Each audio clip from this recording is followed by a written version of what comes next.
आत्मा ने शांत भाव से सिर हिलाया और यात्रा प्रारंभ हुई। पहला पड़ाव वैतरणी नदी। कुछ ही समय में वे एक भयावह नदी के किनारे पहुंचे, काली, गंदी और असहनीय दुर्गंध से भरी हुई। ये थी वैतरणी नदी। इसकी लहरें रक्त, मल और मांस के टुकड़ों से भरी हुई थी। नदी में अनेक आत्माएं छटपटा रही थी।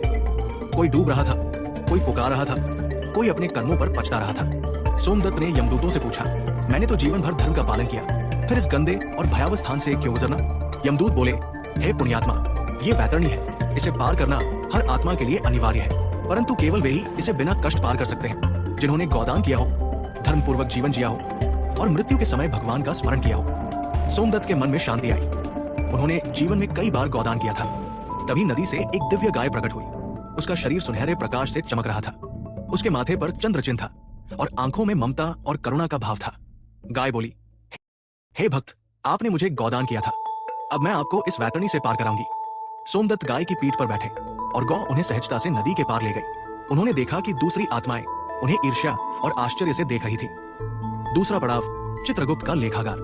नदी पार करते ही वे एक भव्य भवन के द्वार पर पहुंचे।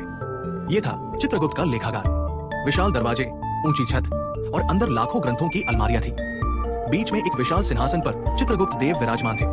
उनके हाथ में एक स्वर्ण कलम थी और सामने एक विशाल ग्रंथ खुला था। चित्रगुप्त ने सोमदत्त की ओर देखा और बोले, सोमदत्त, तुमने जीवन में कई पुण्य किए हैं, दान, यज्ञ, सेवा और भक्ति, पर कुछ पाप भी है। एक बार तुमने एक गरीब को तिरस्कृत किया, एक बार क्रोध किया और कभी कभी अहंकार भी किया।